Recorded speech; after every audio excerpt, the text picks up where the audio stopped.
오늘은 박완서의 소설 겨울 나들이 절정 부분 클라이막스죠. 자, 주인 아주머니로부터 노파의 도리질에 얽힌 사연을 듣는 장면. 사연을 듣는 장면이니까 이거는 과거 회상이 들어가는 액자형 구성이 있는 장면이 되겠네요. 이 작품은 분단으로 인한 아픔과 그 극복을 다루고 있는 소설입니다.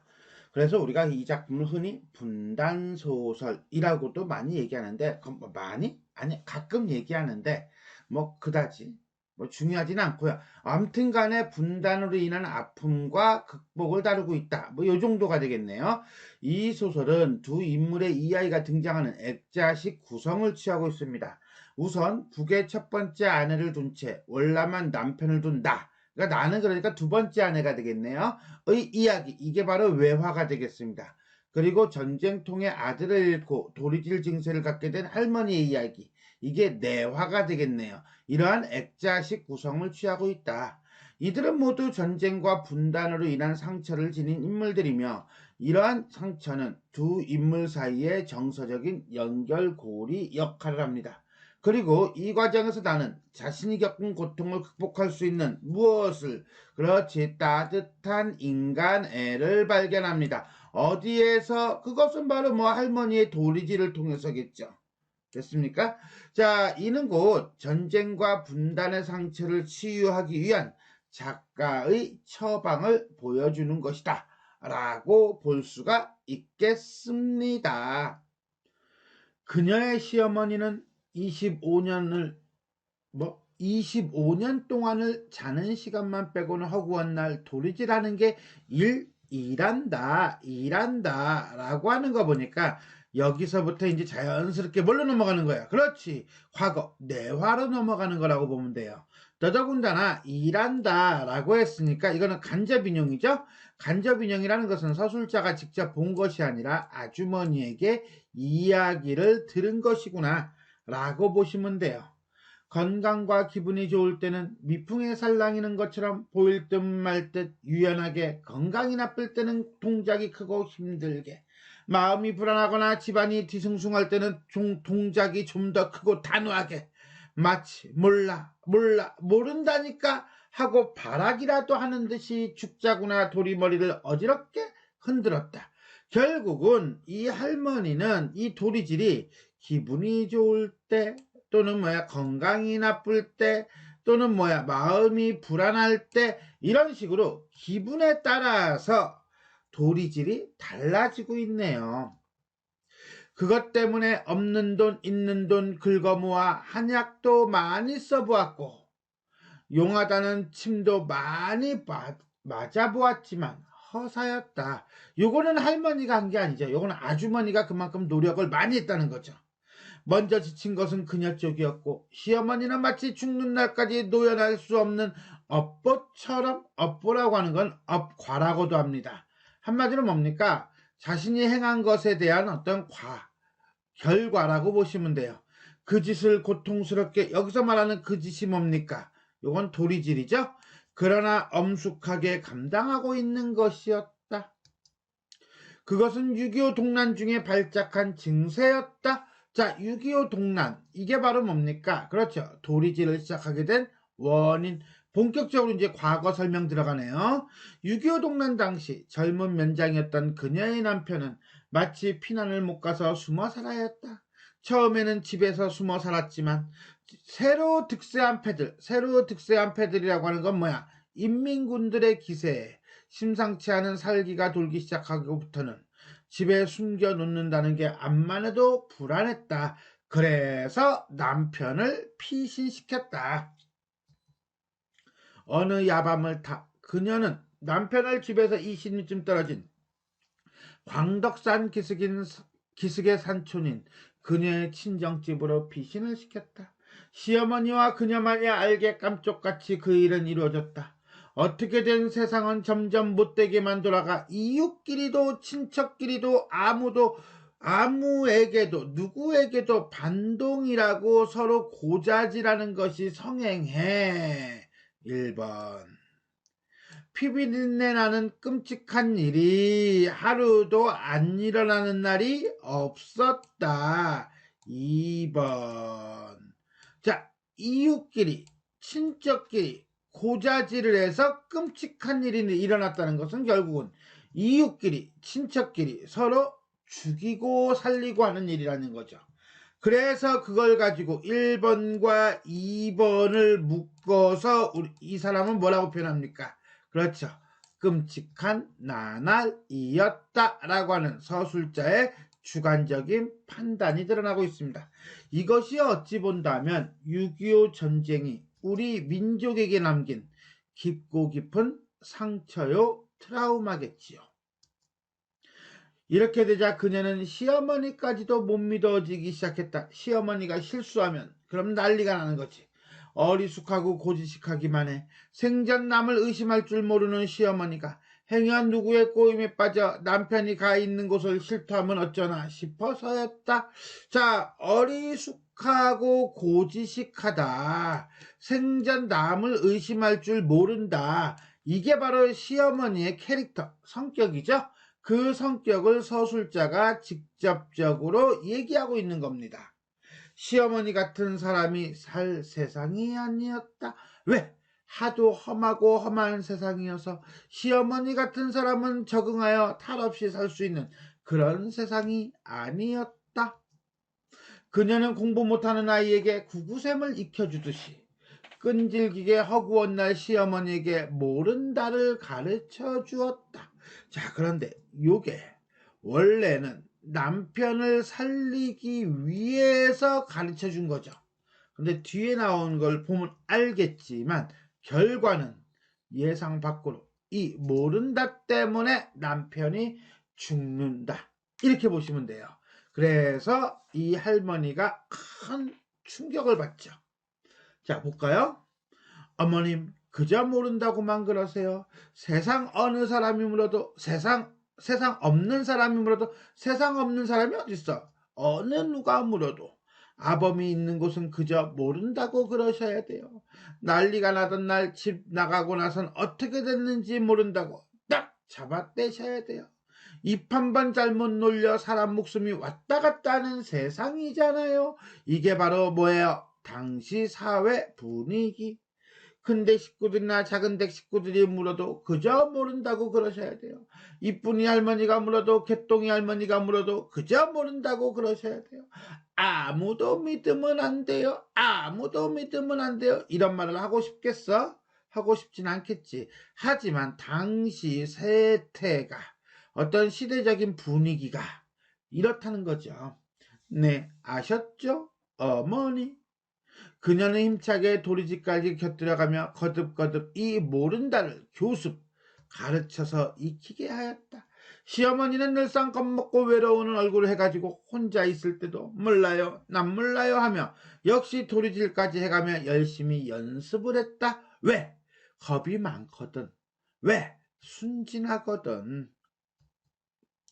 난리가 났다고는 하지만 순박하던 마을 사람들이 무슨 도척의 영신이라도 쓰인 것처럼, 영신이라는 건 귀신이에요. 도척의 귀신이라도 쓰인 것처럼 이런 거예요. 그러면 도척이 누군데? 후이지 도척. 그러면 이건 우리나라로 치면 임꺽정 정도 보면 될 것 같아요. 장길산 정도 보면 돼. 중국 춘추 전국시대에 정말 유명한 도적이에요. 서로 죽이고 죽는 것 외에는 대포소리 한 번도 제대로 난 적이 없던 마을, 한마디로 커다란 전투가 없었던 마을에 벼랑간 비행기가 날아와 기총수사, 비행기에서 총으로 다다다다다 쏘는 거예요. 또는 포탄을 쉴 새 없이 퍼붓고 앞산 뒷산에서는 총소리가 며칠 계속해서 콩복듯이 직유법이죠. 나더니만 이어서는 죽은 듯한 정적이 왔다. 그러면 이게 더 무섭죠. 이 총 쏘는 거 이거 무섭지도 않아. 폭탄 소리 무섭지도 않아. 이게 더 무서워. 그죠? 즉 유엔군의 공격으로 인해서 인민군이 물러나고 난 다음에 고요해졌다는 거예요. 그러나 이것은 어떤 사건이 발생할 수 있음을 암시합니다. 집 속에 죽은 듯이 처박혀 있던 마을 사람들이 이제 전쟁 끝났나 보다 생각하고 하나 둘 조심조심 고개를 내밀었다가 재빨리 움츠러들었다. 왜? 아직은 서로의 대화를 꺼리고 있었다. 불안하거든. 불신이죠. 빨갱이가 물러갔다는 증거도 안 물러갔다는 증거도 없었다. 그렇기 때문에 이거는 어떤 일이 일어나도 그럴 수 있다라고 생각을 할 수 있을 거예요. 즉 불행한 사건이 일어날 수 있는 개연성을 부여해주고 있는 겁니다. 그쪽에 붙어서 새도 부리던 패거리들의 모습은 안 보였지만 인민위원회가 쓰던 이장집 마당 기대꼬지에는 아직도 그쪽 기, 어떤 기, 그렇죠, 인민군의 기죠. 그렇죠, 인민위원회잖아. 그러니까 북한기가 그대로 펄럭이고 있었으니 말이다. 그래서 물러갔다고 안심하기도 애매한 상황이었다. 요거죠. 이런 어중간하고 모호한 때, 한마디로 인민군이 물러났는지 물러나지 않았는지 이게 잘 모를 때, 가늠하기 힘들 때 벌써 성질이 급한 남편은 이게 문제야. 우리 호러 영화 같은 거, 공포 영화 보면 꼭 이런 사람이 사고 당하잖아. 그죠? 야밤을 타서 집에 돌아와 있었다. 이 말은 결국 남편에게 어떤 위기가 닥칠 것임을 암시하는 거죠. 서울은 이미 수복이 되었는데, 수복이라고 하는 건 사전적 의미를 봐야 할 것 같아요. 요겁니다. 제까지 것들이 여기서 버텨봤댔자 며칠을 더 버티겠느냐고. 그래서 남편이 집으로 돌아왔다. 텃밭엔 이미 김장배추가 간뒤었지만 울타리엔 기름이 잘잘 흐르는 애호박이 한창 잘 열리던 찬바람 내기, 한마디로 그러니까 찬바람이 불 무렵이었다. 그러니까 계절적 배경이 요게 한 늦가을 정도로 잡히는 것 같아요. 그죠? 아침 이슬을 헤치며 뒤란으로 애호박을 따라 나갔던 시어머니가 벼랑간 찢어지는 소리를 냈다. 굳이 이 뒤라르르 가가지고 이 난리야. 왜 갔는데? 그렇지, 애호박을 따라 나갔던 거죠. 몰라요, 난 정말 모른단 말이에요. 자, 이거는 아까 며느리인 아주머니가 이걸 계속 연습을 시켰다는 거죠. 왜 연습시켰죠? 그거는 남편, 즉 시어머니의 아들을 살리기 위해서죠. 그죠?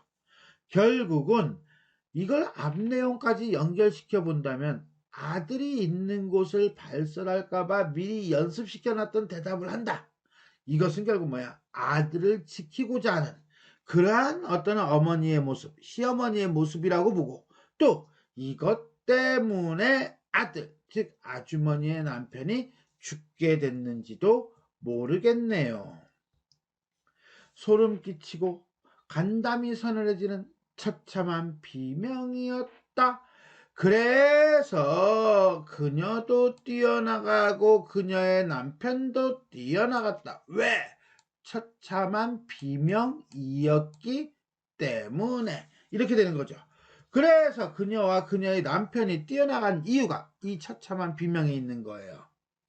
잠깐, 아무도, 시어머니도 아주머니도 아주머니의 남편도 분별력이 없었다. 왜? 그건 결국 최소한 누구는 나가면 안 돼. 그렇지, 남편은 나가면 안 되는 거야.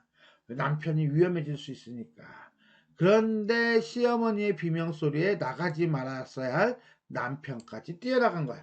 그래서 아무도 분별력이 없었다는 거야. 만약에 아주머니라도 상황 파악을 좀 차분하게 했다면 남편 못 나가게 했겠죠. 저만치 뒷감 모퉁이에 폐잔병인 듯 싶은 지치고 남루한 인민군 서너 명이 일제히 총뿌리를 시어머니에게 겨누고 있었다. 두둥. 그들도 놀란 것 같았다. 라고 하는 것은 결국 죽이려고 온 건 아닌 거죠. 근데 뜬금없이 놀래고서나 이런 얘기하니까 이 인민군들도 놀란 거죠.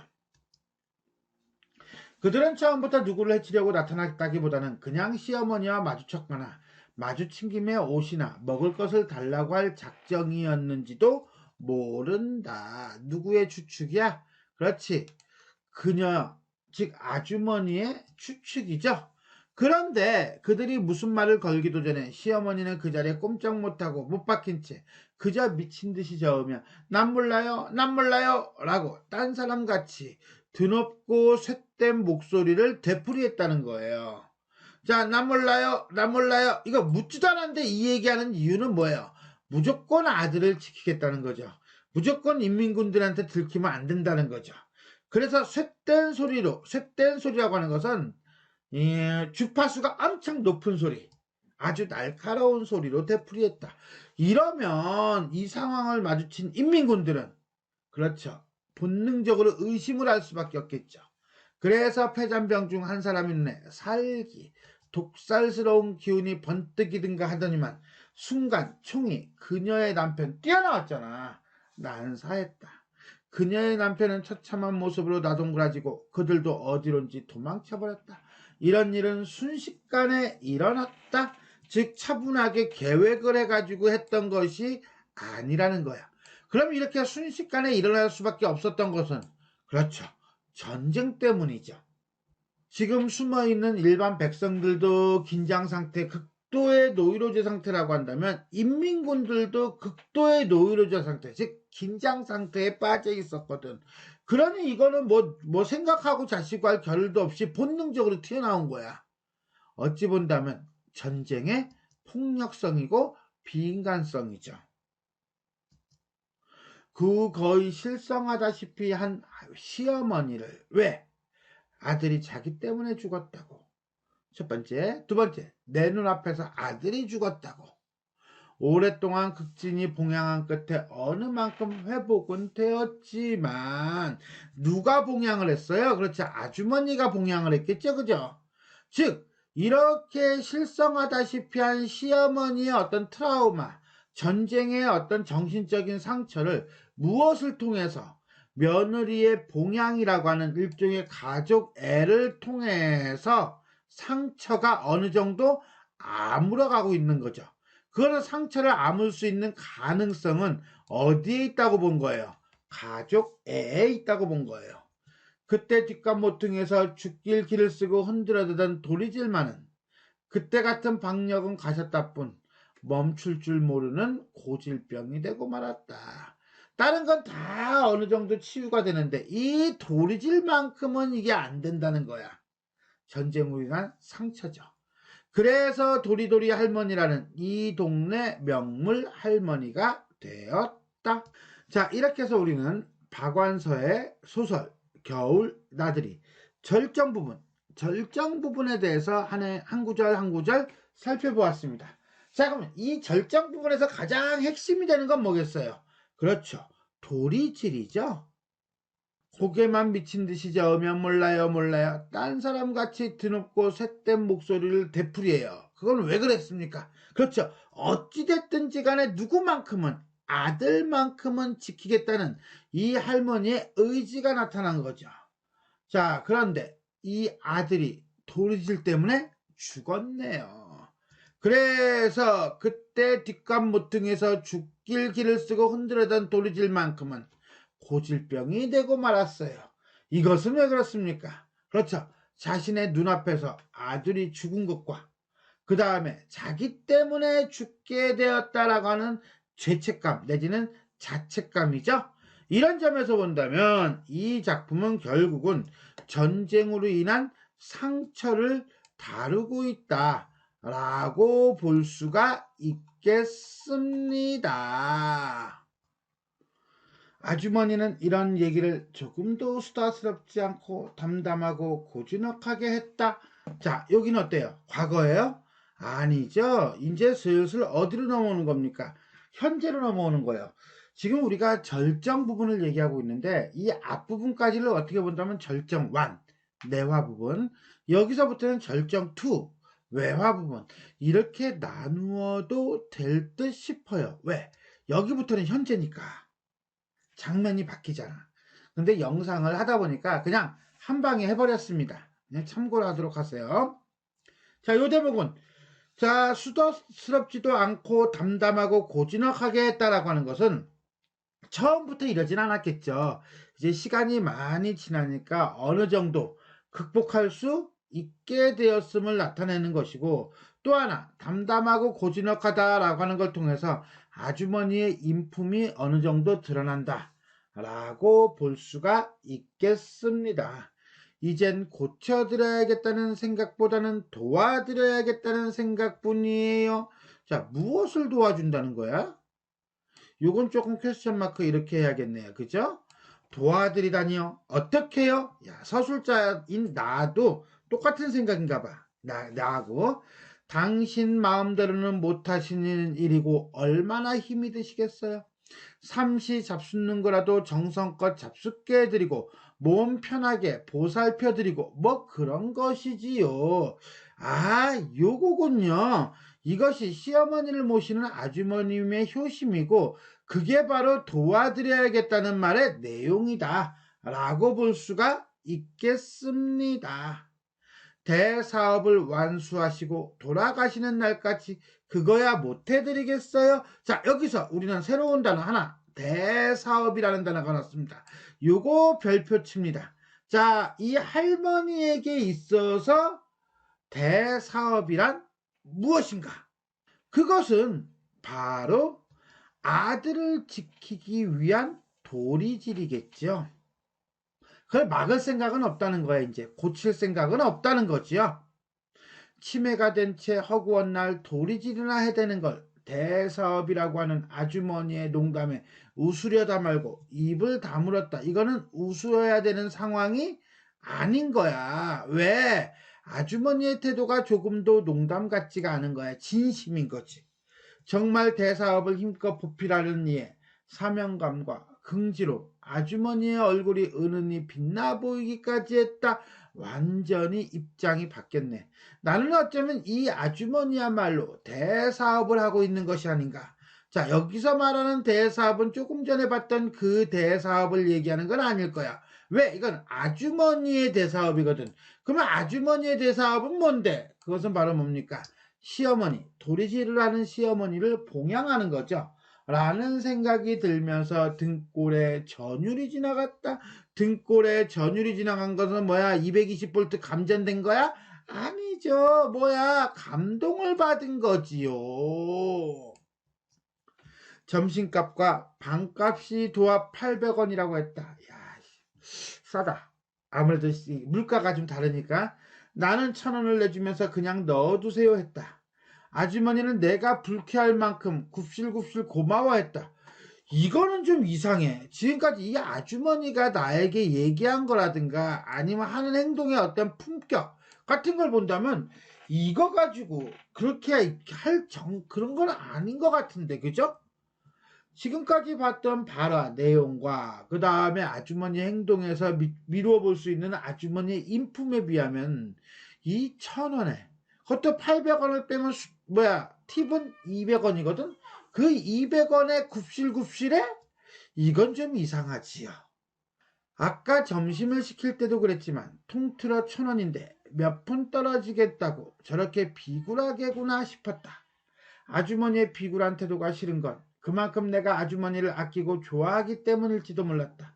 그리고도 그 아주머니의 비굴한 태도는 몸에 배지 않고 이때 배다라는 건 익숙해지다 내지는 스며들다 이런 뜻이에요. 어색하게 겉돌아, 그러니까 평소에 이런 행동을 하지는 않았던 것 같아. 그러니까 이렇게 어색하게 겉돌고 흉하겠죠, 그죠? 상당히 어색해 보인다는 거예요. 아주머니는 내가 준 돈 1,000원을 소중하게 스웨터 주머니에 넣고 나더니 지극히 안심스럽고 감사한 얼굴을 하고 또 한 번 이상한 소리를 했다. 이상한 소리 뭐야? 아, 이거야? 아니야. 내가 예상하지 못했던 이야기. 이걸로 노자해가지고 서울 갈 겁니다. 오늘 서울을 간대. 이건 또 뭐야? 완전히 시츄에이션이 바뀌었어요. 그죠? 서울을요? 왜요? 하필이면 이 추운 날에 이거는 뭐야? 추우니까 내가 추운 데서 와가지고 아는데 너무 고생스러워 라고 하는 염려죠? 걱정이에요.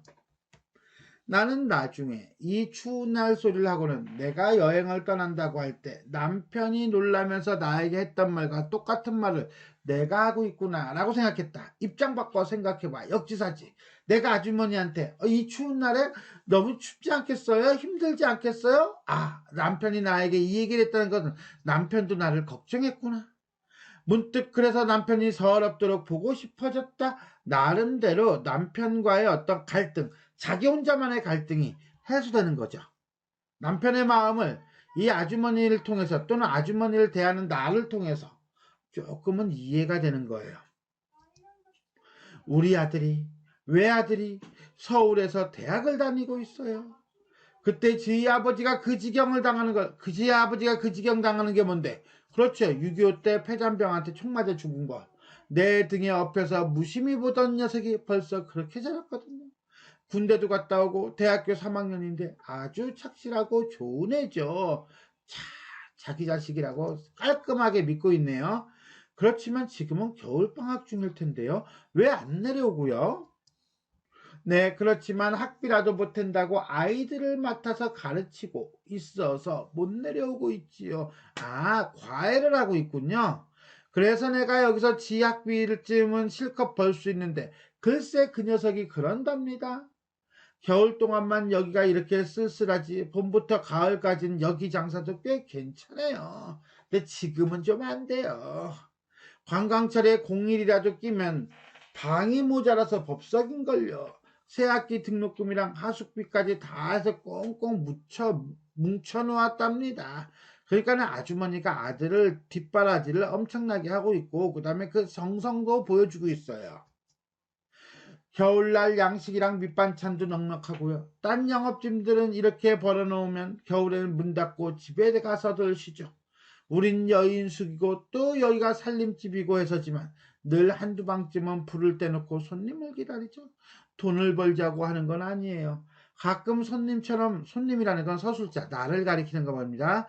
멋모르고 호숫가를 찾는 이에게 더운 방을 내드리는 게 그저 좋아서. 한마디로 돈에 대한 욕심이 없어. 손님에 대한 배려심이 많은 거야. 그렇다면 좀 전까지 그렇게 굽실대던 모습이 오히려 더 이상하지 않나? 이상하죠. 돈도 있다며. 근데 굳이 이 1,000원 가지고 노잣돈을? 그럴 땐 돈 생각 같은 건 정말 안 한다니까요. 그야 몇 푼 주시고 가시면 어머님 고기라도 사다 드리면 좋긴 하지만요. 근데 오늘은 그게 아니었어요. 라고 하는 거 보니까 오늘은 예외적인 상황이라는 거죠. 돈 계산부터 칩칩하게 하면서 너절하고 염치 없게 굳이 방에서 따뜻하게 굳이 점심이라도 드시고 가시죠. 라고 하면서 손님을 기다렸답니다. 다른 어떤 이유가 있다는 거지요. 그걸 이게 궁금증을 이렇게 유발시키고 있어요. 정말이지 손님이 안 드셨으면 어쩔 뻔했던가 모르겠어요. 땡큐 손님. 이번에는 굽실대는 대신 내 손을 꼭 잡았다. 왜? 땡큐잖아. 굽실대는 것보다 훨씬 기분이 좋았다. 그러나 영문을 모르기는 마찬가지였다. 왜? 왜 그런지를 얘기를 안 했잖아. 글쎄 어제 서울서 이상한 편지가 왔답니다. 아드님한테서요? 아니요.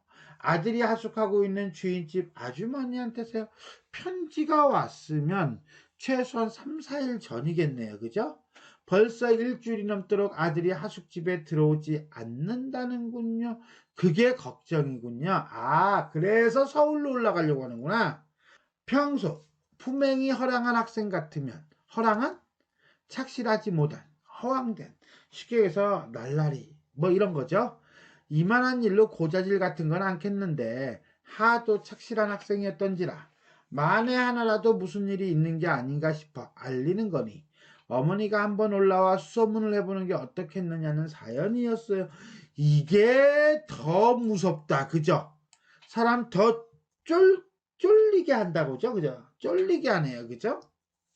허랑한 학생이 아니더라도 제 집도 아니고 하숙집이겠다. 나가서 친구네 집 같은 데서 며칠 자고 들어올 수도 있는 거 아니겠어요? 불안하니까 아주머니가 오히려 아들을 변명하는 거야. 그만한 일로 편지질을 해서 사람을 놀라게 하는 하숙집 주인도 주인이지만 나도 나죠. 자꾸 이상하게 찜찜하게 시리 방정맞은 생각이 다 나지 않겠습니까? 그래서 어젯밤 잠을 못 잤어요. 왜?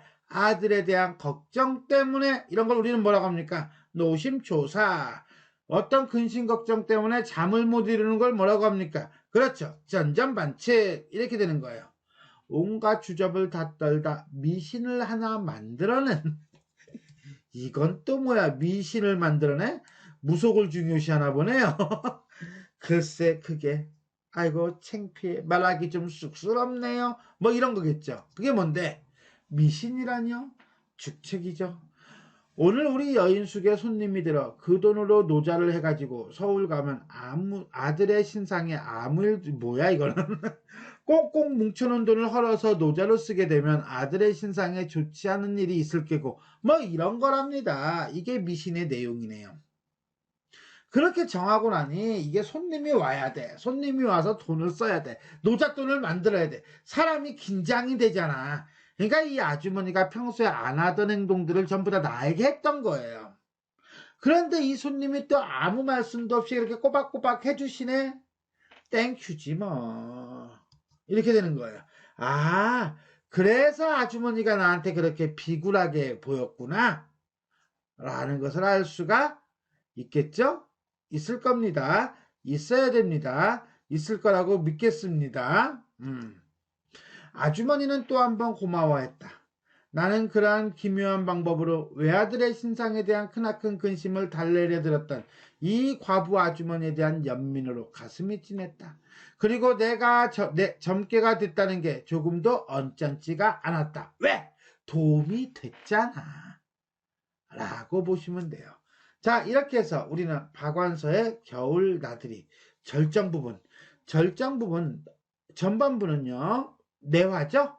과거 할머니가 도리지를 고질병으로 갖게 된 계기 원인 뭐였어요? 6.25 전쟁 중에 아들의 죽음이었죠. 그 다음에 후반부는 뭐죠? 현재로 넘어와서 아주머니가 나에게 그렇게 비굴하게 했던 이유에 대해서 언급하고 있습니다.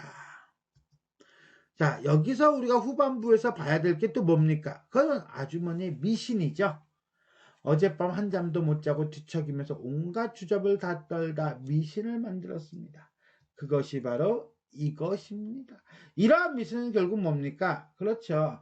아들에 대한 걱정이 너무 크니까 본인 스스로가 어떻게 스스로 진정하기 위해서 마음을 조금 누그러뜨리기 위해서 만든 것이고 이것은 아들에 대한 아주머니의 사랑과 신뢰를 보여주고 있다 라고 볼 수 있을 거예요. 자, 인물의 행동을 통해 본 소설의 유기성이라는 게 있습니다.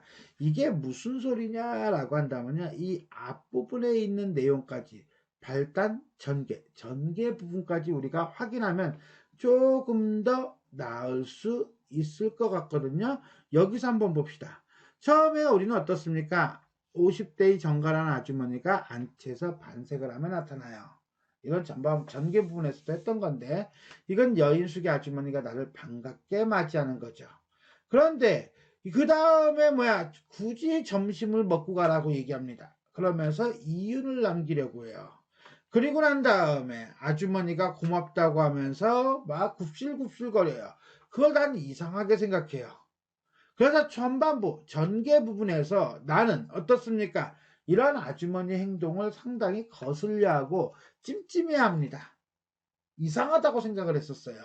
그런데 절정 부분에서 우리는 그 이유를 알게 되죠. 그것은 아주머니가 만든 미신 때문이었고 그 미신이라는 것은 결국 뭡니까? 왜 만들게 된 거야? 그렇지. 연락이 없는 아들에게 아무 일이 없기를 바라는 모성애에서부터 비롯된 거죠. 그러니까 전개 부분부터 계속 떡밥을 내세웠는데 그 떡밥이 자꾸 궁금증을 유발하다가 절정 부분에서 딱 그 이유를 밝히는 거예요. 전개가 아니라 위기 부분에서. 그래서 위기 부분에서 보여주었던 아주머니의 행동은 절정 부분과 연결돼서 나름의 인과관계, 즉 유기성이 있음을 보여주고 있습니다. 자, 이렇게 해서 우리는 박완서의 겨울 나들이 절정 부분 아주머니로부터 노파의 도리질에 대한 얽힌 사연을 듣는 장면과 플러스 그죠? 자, 아주머니가 그렇게 나에게 굽실굽실 됐던 이유를 밝히는 장면에 대해 살펴보았습니다. 지금까지 내용이 도움이 되셨다면 좋아요와 구독 버튼 눌러주시고요. 알람 설정 부탁드리겠습니다. 알람이라고 해야 되나? 알림이라고 해야 되나? 그렇지, 알림 설정이다. 그죠? 알림 설정 부탁드리겠습니다. 수고하셨습니다.